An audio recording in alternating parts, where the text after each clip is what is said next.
Sunday suspense শুধুমাত্র radio Mirchi 98.3 FM A it's hot. Bangla সাহিত্যের রোমাঞ্চকর কিছু গল্প দিয়ে সাজানো আমাদের এই বিশেষ নিবেদন সানডে সাসপেন্স। আজ আপনার জন্য শরদিন্দু বন্দ্যোপাধ্যায়ের লেখা ছুরি। গল্পটি লেখা হয়েছিল 13ই মাঘ 1352 অর্থাৎ ইংরেজির 1945 সালে। দ্বিতীয় মহাযুদ্ধের পটভূমিকায় লেখা এই গল্পটিকে বলা যেতে পারে একটি সাইকোলজিক্যাল থ্রিলার। গল্পটিতে আছে জটিল মনস্তত্ত্ব এবং বিশেষ পরিস্থিতিতে মানুষের অমানবিক ব্যবহার। গল্পটি সেই অর্থে প্রাপ্তবয়স্কদের জন্য। প্রধান চরিত্রে নগেন, ছুরি বিক্রেতা সৈনিক, নগেনের স্ত্রী এবং প্রতিবেশী। গল্প পাঠে দীপ, অন্যান্য কয়েকটি ভূমিকায় ইন্দ্রাণী এবং রিচার্ড। গল্পের সূত্রধার মীর। শুরু হচ্ছে ছুরি।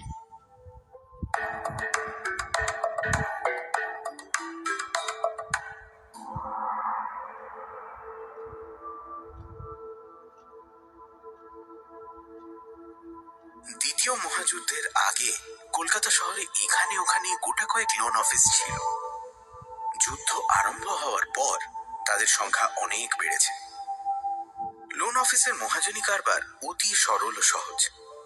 অভাবগ্রস্ত মানুষ নিজের অস্থাবর সম্পত্তি, ঘটি, বাটি, ঘড়ি, কলম এনে বন্ধক রেখে টাকা নেয়। অধিকাংশ ক্ষেত্রেই টাকা শোধ হয় না। সময়ের মেয়াদ ফুরলে বন্ধকি মাল লোন অফিসের সম্পত্তি হয়ে যায়। তখন তারা এই মাল নিজেদের শোকেসে সাজিয়ে রাখে এবং সন্ধানী খরিদ্দারের কাছে লাভে বিক্রি করে। নগেন যুদ্ধের মরশুমে একটা লোন অফিস খুলে বেশ গুছিয়ে নিয়েছিল। দেশে অভাবগ্রস্ত মানুষের কোনোদিনই অভাব নেই। তার উপর সাদা কালো বহুজাতীয় সৈনিকের শহরে আসার ফলে জাপানি খেলনা বেলুনের মতো ব্যবসা খুব সহজেই ফুলে ফেঁপে উঠেছিল। বীর যোদ্ধাদের দৈহিক ক্ষুধা তৃষ্ণা যখন দুর্নিবার হয়ে ওঠে, তখন তারা বন্ধক রাখতে পারেন না এমন জিনিস নেই। নগেনের বয়স বেশি নয়, 30-এর নিচেই। সৎ বংশে জন্মাবার ফলে সে কয়েকটা নৈতিক সংস্কার নিয়ে জন্মেছিল। যদিও অর্থোপার্জনের সৎ কিংবা অসৎ উপায় সম্বন্ধে বাঙালি ভদ্রলোক সম্প্রদায়ের মধ্যে কোনো নৈতিক সংস্কারই নেই। জুতো সেলাই থেকে চণ্ডীপাঠ সব কাজই আমরা অম্লান বদনে করে যেতে পারি, যদি তাতে অর্থ লাভ হয়। এই জন্যই বোধহয় দারোগা হওয়ার আশীর্বাদকে আমরা নিছক পরিহাস বলে গ্রহণ করি না, এবং কালো বাজারের কালি ও নাগদের প্রতি আমাদের বিদ্বেষও তেমন মারাত্মক হয়ে উঠতে পারেনি। কিন্তু এসব অবান্তর কথা থাক। নগেনের সফল বাহ্যিক জীবন থেকে তার ভেতরের জীবনে যে জিনিসটি প্রবেশ করেছিল তার কথাই বলবো। তার আগে একটি কথা বলে নেওয়া প্রয়োজন, এবং সেটিও নগেনের ভেতরের কথা এবং অত্যন্ত গোপন কথা। বয়স 30-এর কাছাকাছি হলেও নগেন স্বাস্থ্যবান যুবক। তার রক্তের তাপ এখনো কমতে আরম্ভ করেনি। কিন্তু তার স্ত্রী খনিকা, সংক্ষেপে খনা, মাত্র 23 বছর বয়সেই তার ঘন যৌবনকে বিদায় দিয়েছিল। শুধু দেহের দিক দিয়ে নয়, মনের দিক দিয়েও। খনা দেখতে মন্দ নয়। নবযৌবনের আবির্ভাবে তার দেহে একটা শান্ত শ্রী দেখা দিয়েছিল। কিন্তু পরপর 2টি মৃত সন্তান প্রসব করবার পর তার দেহ লাবণ্য তো গিয়েছিলই, নারীত্ব যেন হঠাৎ নিঃশেষ হয়ে গিয়েছিল। যা থেকে গিয়েছিল তা গৃহকর্ম নিপুণা, সচল সবাক একটি যন্ত্র মাত্র। নগেন চরিত্রবান যুবক, কিন্তু সহজ স্বাস্থ্যবান পুরুষের ক্ষুধা তৃষ্ণা তার ছিল। তাই তার দাম্পত্য জীবনের এই অপ্রত্যাশিত অনাবৃষ্টি তার অন্তরের কাঁচা ফসলকে শুকিয়ে দিচ্ছিল। খাল কেটে জল আনার কথা তার মনেই আসে না। তার মন সেরকম নয়। কিন্তু বঞ্চিত ব্যর্থ যৌবনের ক্ষোভ তার নিভৃত অন্তরে সঞ্চিত হয়ে কোনো অনর্থের সৃষ্টি করছিল কিনা তা কেবল বিশেষজ্ঞ পণ্ডিতরাই বলতে পারেন। হয়তো আমার এই কাহিনীর সঙ্গে নগেনের নিরুদ্ধ ক্ষোভের কোনো সম্বন্ধ নেই, কিংবা কে বলতে পারে। 1942 সালের শেষের দিকে কলকাতা শহরে নানা বিজাতীয় সৈনিকের আবির্ভাবের ফলে তিল ফেলবার জায়গা ছিল না। এমন বিভিন্ন বর্ণের ও বিভিন্ন আকৃতির মানুষ একই স্থানে সমবেত হতে এর আগে কখনো দেখা যায়নি। এই সময় নগেনের লোন অফিসে একটি লোক এলো। মিলিটারি পোশাক পরা, লম্বা জোয়ান, মাথায় চুল কাফরির মতো কোঁকড়ানো, গায়ের রং নারকেল ছোবড়ার মতো, চোখের মনি নীল। ভাঙা ভাঙা ইংরেজিতে বলল, আমি একটা জিনিস বন্ধক রেখে টাকা চাই। সে পকেট থেকে একটা ছুরি বার করল। ছুরি না বলে ছোরা বললেই ভালো হয়, যদিও পেন্সিল কাটা ছুরির মতোই এটাকেও ভাঁজ করে বন্ধ করা যায়। হাড়ের বাঁট দীর্ঘকালের ব্যবহারে ও তামাকের রসে বাদামি হয়ে গেছে বটে, কিন্তু ফলাটা সতেজ উগ্রতায় ঝকঝক করছে। ফলাটা প্রায় 6 ইঞ্চি লম্বা, কিন্তু এমন অদ্ভুত তার গঠন, দেখলেই চমকে উঠতে হয়। নগেন সম্মোহিতের মতো দেখতে লাগলো। ছুরিটা যেন ছুরি নয়, বৃশ্চিকের মতো ক্রূর জীবন্ত একটা প্রাণী। তার ফলাটা বন্য পশুর দাঁত বার করার মতো বর্বর হিংস্রতায় হাসছে। ছুরি থেকে চোখ তুলে নগেন দেখল ছুরির মালিকও পোকায় খাওয়া ঘষা দাঁত বার করে ব্যঙ্গ করে হাসছে। নগেনের ব্যবসা বুদ্ধি ফিরে এলো। সে ছুরিটা উল্টে পাল্টে দেখে বলল, 3 টাকা দিতে পারি। ছুরির মালিক বলল, আমার 5 টাকা চাই। নগেন আর কথা না বাড়িয়ে রসিদ লিখে তাকে 5 টাকা দিয়ে দিল। 7 দিনের মেয়াদ, এর মধ্যে টাকা শোধ না করতে পারলে ছুরি বাজেয়াপ্ত হয়ে যাবে। লোকটা রসিদ ও টাকা প্যান্টের পকেটে পুরে বলল, ছুরি সাবধানে রেখো, আমার বড় আদরের জিনিস, শিগগিরই আমি খালাস করে নিয়ে যাব। লোকটা কেমন একরকম ভাবে নগেনের দিকে তাকিয়ে একটু মাথা নেড়ে চলে গেল।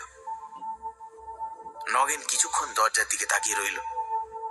অদ্ভুত চেহারা লোকটা, কাফরির মতো চুল, সাদা আদমির মতো চোখ, এশিয়াবাসীর মতো রং, যেন 3টে মহাদেশে 3 জন মানুষকে এক জায়গায় করিয়ে একটা মানুষ তৈরি হয়েছে, কিংবা ওই একটা মানুষ থেকেই 3 মহাদেশে 3টি জাতি বেরিয়ে এসেছে। লোকটার বয়সও অনুমান করা যায় না, 30 বছর হতে পারে, আবার 3000 বছর বললেও অসম্ভব মনে হয় না। ছুরিটা টেবিলের ওপর ছিল, সেটা তুলে নিয়ে নগেন আবার নেড়ে চেড়ে দেখতে লাগলো। কি ধার! নগেন ছুরির ফলাটা নিজের লোমশ হাতের উপর দিয়ে একবার খুরের মতো টেনে নিয়ে গেল। অমনি লোমগুলো ঝরে পড়ল। সঙ্গে সঙ্গে একটা অপূর্ব আনন্দে তার গায়ে কাঁটা দিতে লাগলো। অনুভূতিটা অচেনা নয়, কিন্তু আরো তীব্র, আরো কুটিল, পরকীয়া প্রেমের মতোই গোপন অপরাধের বিষ মেশানো। সেদিন সমস্ত কাজকর্মের মধ্যে নগেনের মন এই ছুরির দিকেই পড়ে রইল। তার মনে হলো, লোকটা যদি ছুরি উদ্ধার করতে না আসে তো বেশ হয়, ছুরিটা তার হয়ে যাবে, সে আর কাউকে বিক্রি করবে না। ব্ল্যাকআউটের কল্যাণে সন্ধ্যার সময় দোকান বন্ধ করতে হয়। নগেন ছুরিটা সাবধানে সিন্ধুকে বন্ধ করে দোকানে তালা লাগিয়ে বাড়ি ফিরল। কিছুদিন যাবৎ তার মনটা কেমন যেন নিঃসম্বল হয়েছিল। আজ তার মনে হলো সে হঠাৎ গুপ্তধন পেয়েছে। বাড়ি ফিরে সে খনাকে ছুরির কথা বলল না। 2-1 বার বলি বলি করে থেমে গেল। ছুরিটা এমন কিছু দামি জিনিস নয়। তাছাড়া নগেন নিজের মনের মধ্যে যে নতুন গুপ্তধন পেয়েছে, খনাকে তার ভাগ দিতে রাজি নয়। একদিন ছিল যখন তারা মনের তুচ্ছতম অনুভূতিও আদান প্রদান করে সুখী হতো, কিন্তু এখন আর সেদিন নেই। রাত্রের খাওয়া শেষ করে নগেন শুতে গেল। স্বামী স্ত্রী পাশাপাশি ঘরে শোয়। বছরখানেক হলো এই ব্যবস্থা চলছে। বিছানায় শুয়ে কিছুক্ষণ বই পড়া নগেনের অভ্যেস, কিন্তু আজ আর বই পড়তে ইচ্ছে হলো না। আলো নিভিয়ে সে শুয়ে পড়ল। ঘুমিয়ে নগেন স্বপ্ন দেখল ছুরির মালিক হাতে ছুরি নিয়ে দাঁড়িয়ে হাসছে। তার নীল চোখে উৎকট উল্লাস। কতগুলো নগ্ন নধর মনুষ্য দেহ তার চারিপাশে তাল পাকাচ্ছে। লোকটা হাসতে হাসতে তাদের দেহে ছুরি মারছে। কিন্তু এ হত্যার লীলা নয়, ভোগের খেলা। সহজে ছুরি ওই নগ্ন জীবন্ত মাংসের মধ্যে আমূল প্রবেশ করছে আর রক্তাক্ত মুখে বেরিয়ে আসছে।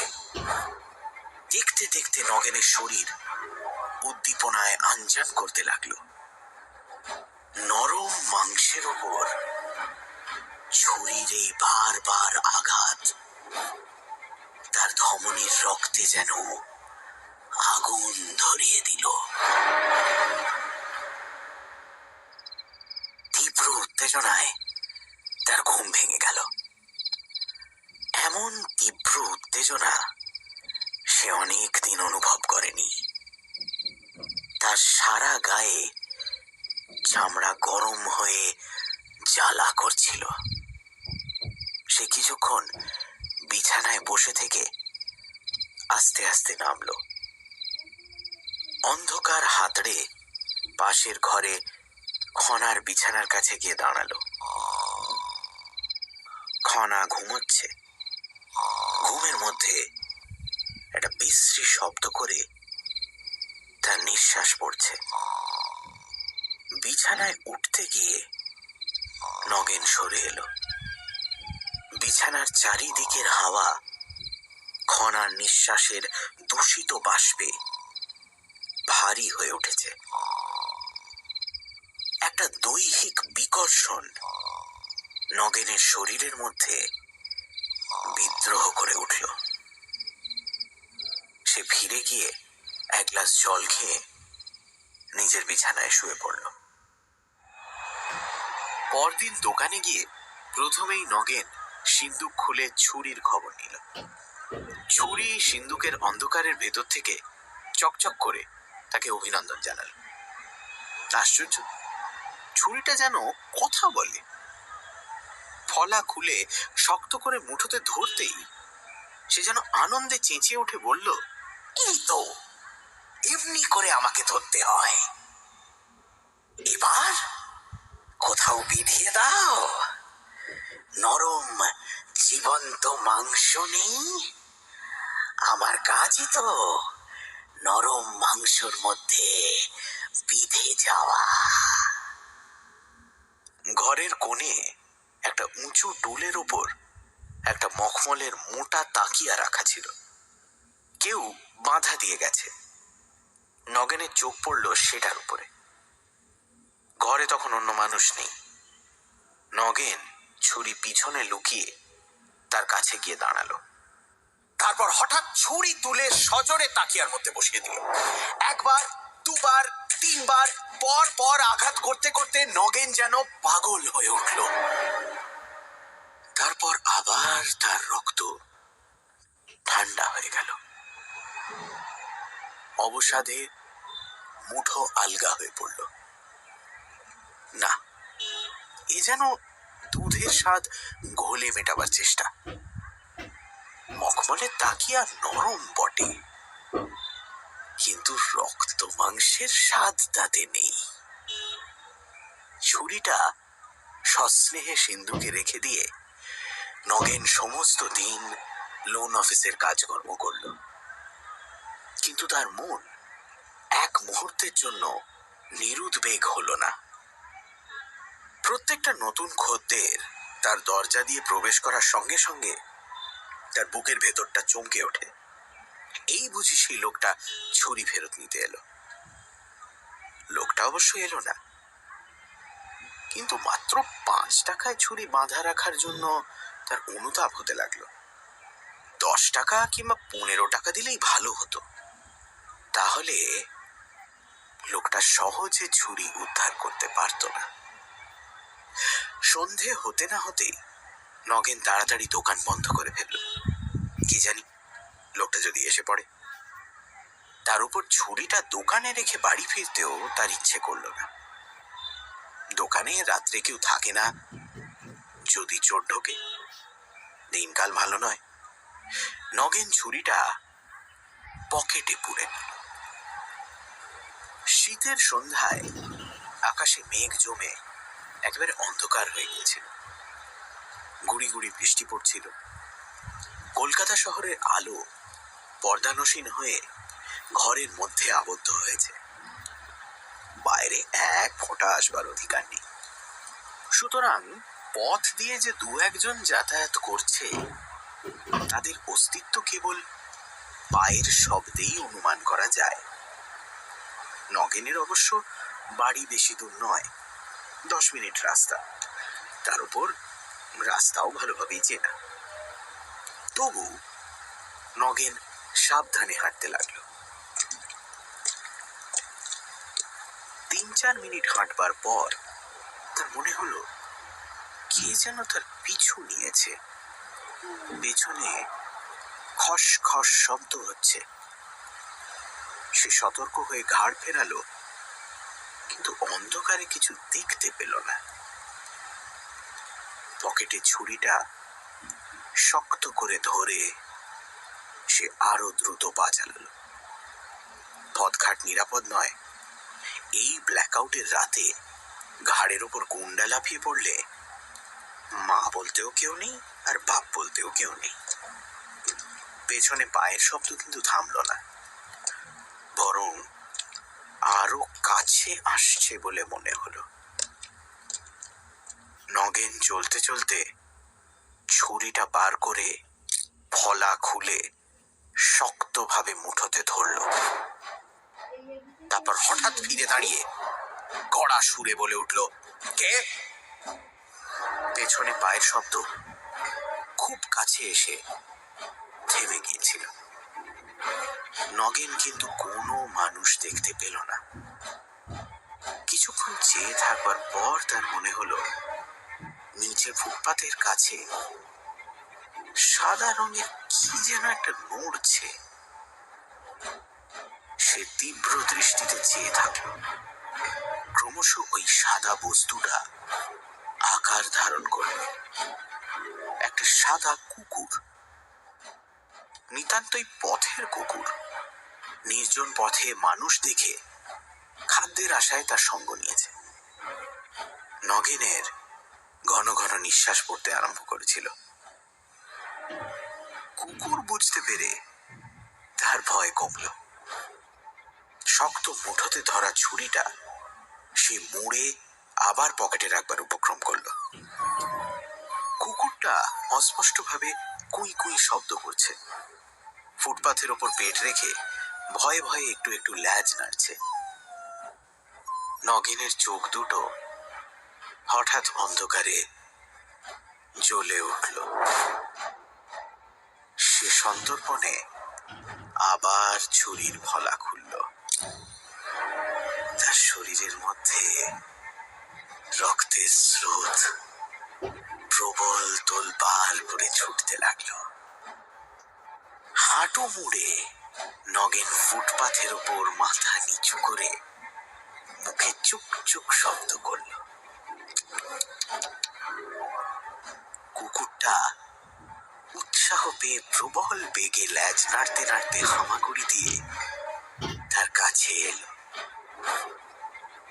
মানুষের কাছে এতখানি সমাদর সে কখনো পায়নি। হাতের নাগালের মধ্যে আসতেই নগেন বিদ্যুৎ বেগে ছুরি চালালো। কেউ করে একটা আর্ত চিৎকার। কুকুরটা বেশি দূর পালাতে পারল না, দুপা সরে গিয়েই কাত হয়ে পড়ে গেল। নগেন যখন বাড়ি পৌঁছলো তখন তৃপ্তি ও ক্লান্তিতে তার শরীর ভরে উঠেছে। একটু হেসে খনাকে বলল, ক্লান্ত লাগছে, আজ বড় খাটুনি গেছে, একটু শুয়ে থাকি গে, খাবার হলে ডেকো। লুকিয়ে ছুরিটাকে ধুয়ে নগেন তা বালিশের নিচে রেখে দিল। তারপর নিশ্চিন্ত তার নিঃশ্বাস ফেলে বিছানায় শুয়ে পড়ল। কি আরাম!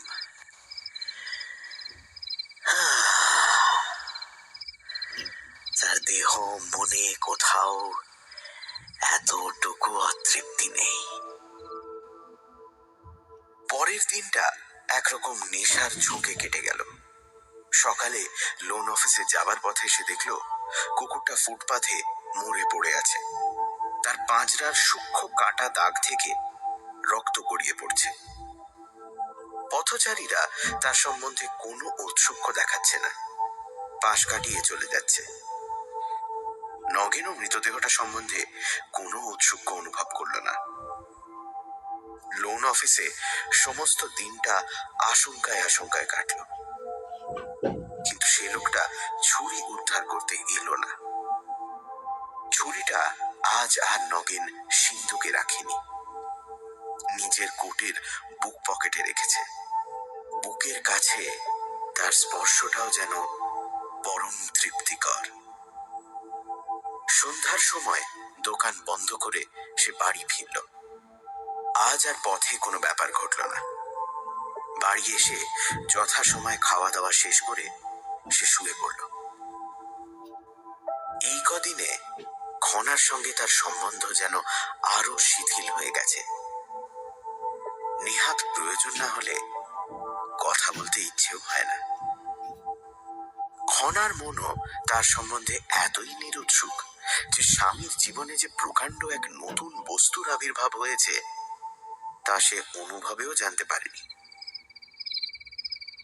গভীর রাত্রে নগেনের ঘুম ভেঙে গেল। সে অনুভব করল ছুরিটা বালিশের তলা থেকে কথা বলছে। এমন রাত্রিটা ঘুমিয়ে কাটালে? ভোগের শুভক্ষণ জীবনে কবার আসে? আমি আর কতদিন থাকবো তোমার কাছে? কালই হয়তো আমার মালিক এসে আমাকে নিয়ে যাবে। ওঠো ওঠো, এখনো সময় আছে। অন্ধকার নিরালা শহরে কত ছোট ছোট শিকার ঘুরে বেড়াচ্ছে, কত লোক ফুটপাথে শুয়ে আছে। নগেন বিছানায় উঠে বসল। ছুরিটা বালিশের তলা থেকে বার করতেই তার সর্বাঙ্গ দিয়ে তীব্র উত্তেজনার একটা শিহরণ বয়ে গেল। সে শয্যা থেকে নেমে কোট পরে গায়ে একটা র্যাপল জড়িয়ে নিল। বাইরে যেতে হলে খনার ঘর দিয়ে যেতে হবে, আলাদা কোনো দরজা নেই। নগেন নিঃশব্দ পায়ে খনার ঘরে গিয়ে দেখল খনা লেপ গায়ে দিয়ে ঘুমোচ্ছে, তার মুখ দরজার দিকে। নিঃশ্বাস চেপে নগেন দরজার দিকে গেল, কিন্তু হুড়কো খুলতে গিয়ে খুট করে একটু শব্দ হয়ে গেল। চমকে জেগে উঠে খনা বলল, কে? ঘরের কোণে তেলের বাতি তখনও নিভে যায়নি। খনা ঘাড় তুলে নগেনকে দেখে বলল, ও তুমি? বলে আবার চোখ বুজল। নগেনের বুকের ভেতরটা ধকধক করে উঠেছিল, কিন্তু খনা যখন কিছু সন্দেহ না করে নিশ্চিন্তভাবে চোখ বুঝল, তখন নগেন বেশ শব্দ করেই বাইরে গেল। বাইরের খোলা বারান্দায় দাঁড়িয়ে সে ক্ষণিক চিন্তা করল, আর যাওয়া চলবে না। খনা জেগে উঠেছে। তার বুকের মধ্যে অতৃপ্ত কামনা গুমড়ে গুমড়ে গর্জন করতে লাগলো। ছুরিটা যেন তার বদ্ধ মুঠোর মধ্যে ফোঁস ফোঁস করে নিঃশ্বাস ফেলতে লাগলো। নগেন ফিরে গিয়ে সশব্দে দরজা বন্ধ করে নিজের বিছানায় শুয়ে পড়ল। পরদিনটা নগেনের অসহ্য মানসিক অস্থিরতার মধ্যে কাটল। কিছুই ভালো লাগে না, কোনো কাজেই মন নেই, দিন যেন কাটে না। থেকে থেকে একটা দুর্দম আকাঙ্ক্ষা বুকের মধ্যে সাপের মতো ফনা তুলে উঠতে থাকে। এইভাবে দিন কাটবার পর নগেন বাড়ি ফিরল। খেতে বসে খনাকে বলল, শোবার ঘরের দরজায় হুড়কো লাগাবার কি দরকার? বাড়ি তো বন্ধই থাকে, খাল মিছিমিছি তোমার ঘুম ভেঙে গেল। খনা সরল মনে বলল, বেশ, আজ থেকে দরজা ভেজেই রাখবো। রাত্রি ঠিক 12টার সময় নগেন বেড়ালের মতো নিঃশব্দ পায়ে বাড়ি থেকে বের হলো। আজ আর খনা জাগল না। বাইরে তখন নিশ্ছিদ্র অন্ধকারের কম্বল মুড়ি দিয়ে কলকাতা শহর ঘুমোচ্ছে। আকাশের তারাগুলো নগেনের মাথার আরো কাছে নেমে এসে তার হাতের ছুরির মতোই নিষ্ঠুর হাসি হাসতে লাগলো। নগেন বুক ভরে নিঃশ্বাস নিল। তারপর ক্ষুধার্ত কুকুরের মতো এই অন্ধকারে অদৃশ্য হয়ে গেল। পরদিন সকালবেলা খবরের কাগজ পড়তে পড়তে নগেন দেখল স্টপ প্রেসে ছাপা হয়েছে, গত রাত্রে কলকাতার অমুক গলিতে এক ব্যক্তির মৃতদেহ পাওয়া গেছে। মৃতদেহে 6-7টি ছুরির আঘাতের চিহ্ন ছিল। হত্যার কারণ বা হত্যাকারীর কোনো সন্ধান পাওয়া যায়নি। খবরটা পড়েও নগেনের মনের ভেতরটা প্রশান্ত নিস্তরঙ্গই রয়ে গেল। একটুও চাঞ্চল্য সেখানে দেখা দিল না। কেবল একটি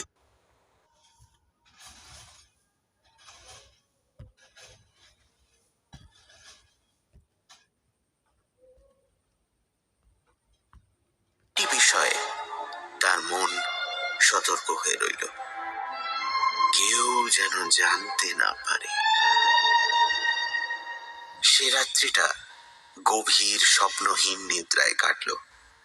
বাঘ মোষ মেরে আকণ্ঠ খাওয়ার পর যেমন ঘুমোয়, তেমনি আলস্য ভারাক্রান্ত জড়তা ভরা ঘুম নগেন ঘুমল। কিন্তু পরদিন আবার তার খিদে জেগে উঠল। দুপুর রাত্রে আবার সে বের হলো। আবার খবরের কাগজে বের হলো রাস্তায় ছুরিকাহত একটি মৃতদেহ পাওয়া গেছে। কিন্তু এ নিয়ে বিশেষ হইচই হলো না। সারা পৃথিবী জুড়ে হত্যার যে মত্ত তাণ্ডব চলছে, তাতেই সামান্য একটি মানুষের মৃত্যু কাউকে উত্তেজিত করতে পারল না। এইভাবে 7 দিনের মেয়াদ ফুরল। প্রায় রোজই একটি করে বলি পড়ল। 7ম দিনে দোকানে যেতে যেতে নগেন মনে মনে মতলব করল, আজ যদি লোকটা ছুরি উদ্ধার করতে আসে, সে বলবে ছুরি হারিয়ে গেছে, তোমার যত ইচ্ছে দাম নাও, ছুরি সে কিছুতেই ফেরত দেবে না। কিন্তু লোকটা এলো না। সন্ধে 5টা পর্যন্ত দেখে নগেন তাড়াতাড়ি দোকান বন্ধ করে ফেলল। তারপর ছুরি পকেটে নিয়ে বেরিয়ে গেল। তার যেন আনন্দ আর ধরছে না। ছুরি এখন তার, আর ফেরত দিতে হবে না। সে অনেকক্ষণ রাস্তায় রাস্তায় ঘুরে বেড়ালো, তারপর অন্ধকার হতে বাড়ি ফিরল। নিজের শোয়ার ঘরের নির্জনতায় নগেন ছুরিটা খুলে পরম স্নেহে নাড়িয়ে চাড়িয়ে দেখল। কি সুন্দর জিনিস! এমন অপূর্ব বস্তু পৃথিবীতে আর আছে কি? ছুরিটাকে সে নিজের বুকে, গলায়, গালে ঠেকালো। তার দেহ আনন্দে রোমাঞ্চিত হয়ে উঠল। তারপর হঠাৎ ঘরের বাইরে খনার সাড়া পেয়ে সে তাড়াতাড়ি ছুরিটা বালিশের তলায় লুকিয়ে ফেলল। সে রাত্রে ঠিক 12টার সময় তার ঘুম ভাঙল। ছুরি যেন খোঁচা দিয়ে ঘুম ভাঙিয়ে দিল। নগেন সম্পূর্ণ সজাগ হয়ে উঠে বসল। ভেতর থেকে তাগিদ এসেছে, আজও বাইরে যেতে হবে।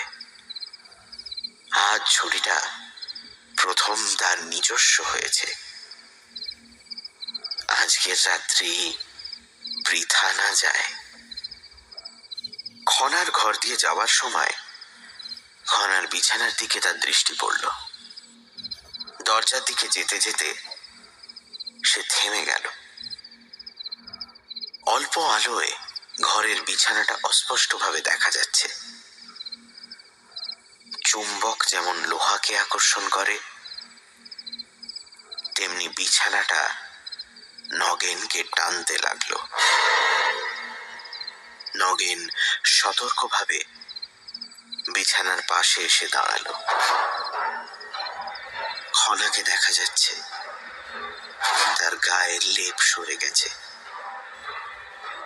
ঘুমের মধ্যে তার দেহটা বিকলাঙ্গের মতো অদ্ভুত আকার ধারণ করেছে। খোলা মুখ দিয়ে সশব্দে নিঃশ্বাস প্রশ্বাস বইছে। বিরাগ ও ঘৃণায় নগেনের মুখ বিকৃত হয়ে উঠল। এই বিভৎস বিকলাঙ্গ মূর্তিটা তার স্ত্রী। একে নিয়ে সে জীবন কাটাচ্ছে। ছুরিটা ফিস ফিস করে তার কানে বলতে লাগলো, বাইরে যাওয়ার দরকার কি? একেই শেষ করে দাও। এই তো সুযোগ। দ্বিধা করছো? ছি ছি, সারা জীবন ধরে এই মরা ঘাড়ি করে বেড়াবে? নাও নাও, আমি তো রয়েছি। বসিয়ে দাও ওর বুকে। জীবনের রং বদলে যাবে তোমার। আবার বিয়ে করতে পারবে নতুন বউ। শুনতে শুনতে নগেন পাগল হয়ে গেল। তারপরের কয়েক মিনিটের কথা তার মনে নেই। যখন মাথাটা পরিষ্কার হলো, তখন সে দেখল বিছানার উপর হাঁটু গেড়ে বসে সে খনার বুকের উপর ছুরি বসাচ্ছে।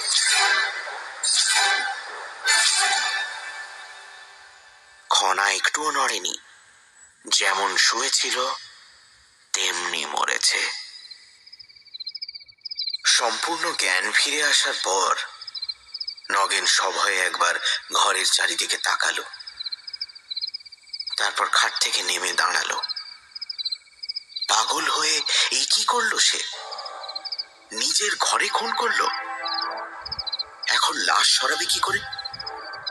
পাড়ায় জানাজানি হবে, পুলিশ আসবে। পুলিশ নিশ্চয়ই বাড়ি খানা তল্লাশ করবে। তখন তো ছুরিটা বেরোবে।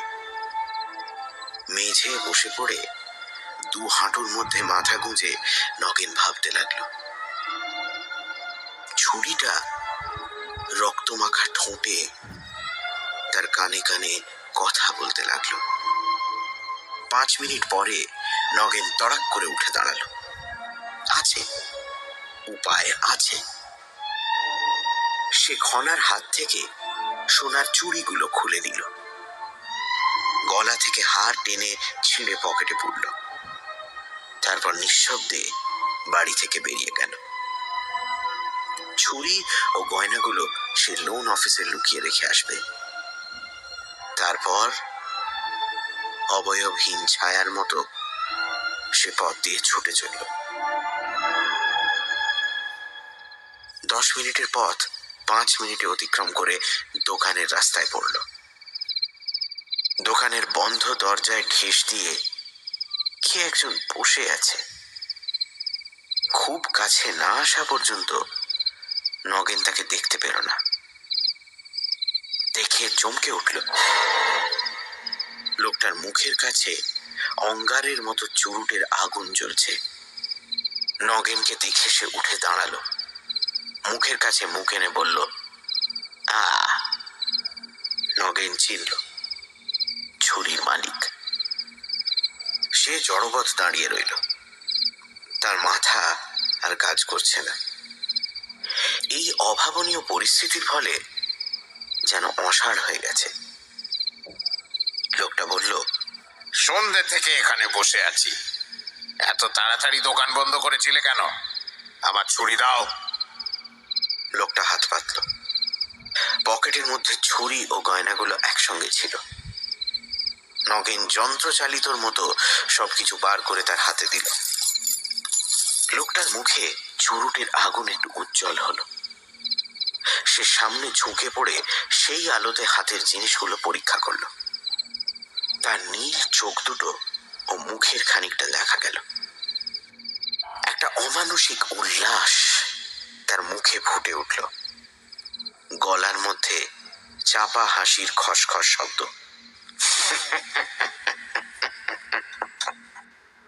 যেন সে সব জানে, সব বুঝেছে। তারপর হঠাৎ সে পিছু ফিরে চলতে আরম্ভ করল। অন্ধকারে তার বুটের খটখট শব্দ দূরে মিলিয়ে গেল। নগেনের মনে হলো তার দেহ মনের সমস্ত শক্তি ফুরিয়ে গেছে। দুর্বহ অবসাদ ও ক্লান্তি তাকে চেপে মাটিতে মিলিয়ে দেওয়ার চেষ্টা করছে। এই কদিন সে একটা প্রবল নেশায় মত্ত ছিল, তা সে নিজেই বুঝতে পারেনি। আজ হঠাৎ ছুরিটা চলে যাওয়ার সঙ্গে সঙ্গে প্রতিক্রিয়া আরম্ভ হয়েছে। পা দুটো অতি কষ্টে টেনে টেনে সে বাড়ি ফিরল। খনার শোবার ঘরে ঢুকে বিছানার উপর খনার রক্ত মাখা মৃতদেহটা দেখে সে ভয়ে আর্তনাদ করে উঠল। সে জানে সে নিজেই এ কাজ করেছে, তবু যেন এর জন্য সে দায়ী নয়। কোথাকার এক ভোগ লোলুপ রাক্ষস এই অভিশপ্ত ছুরিটা পেয়ে নিজের লালসা চরিতার্থ করেছে। ছুটতে ছুটতে বাড়ির বাইরে হয়ে সে পাশের বাড়ির দরজায় গিয়ে সজোরে ধাক্কা দিতে লাগলো। ও মশাই, রমেশ বাবু, শিগগির দরজা খুলুন। প্রতিবেশী ভদ্রলোক দরজা খুলে বলে উঠলেন, এ কি, কি হয়েছে? হঠাৎ কেঁদে ফেলে নগেন বলল, আমার স্ত্রীকে কারা খুন করে রেখে গেছে। হ্যাঁ, ঢুকলো কি করে? জানি না, হয়তো আমার স্ত্রী দরজা বন্ধ করতে ভুলে গেছিল। তার হাতের চুড়ি, গলার হার সব নিয়ে গেছে। আসুন শিগগির। এরপর প্রায় বছর খানেক কেটে গেছে। নগেন আবার বিয়ে করেছে। নতুন বউটি সুন্দরী নয়, কিন্তু উজ্জ্বল যৌবনবতী। মাঝে মাঝে ছুরির কথা নগেনের মনে হয়। তখন তার শরীরের স্নায়ু পেশি শক্ত হয়ে ওঠে। সে দৃঢ়ভাবে চোখ বন্ধ করে থাকে, প্রাণপণে ভোলবার চেষ্টা করে। কিন্তু ছুরিটা তার জীবনে অভিশাপ না আশীর্বাদ রূপে দেখা দিয়েছিল তা বুঝতে পারে না। নতুন বউ পিছন থেকে এসে তার কাঁধের ওপর হাত রাখে, জিজ্ঞেস করে, কিসের ধ্যান হচ্ছে? নগেনের স্নায়ু পেশির কঠিনতা শিথিল হয়। ছুরির কথা আর তার মনে থাকে না। মন মাধুর্যে ভরে ওঠে। সে হেসে বলে, তোমার।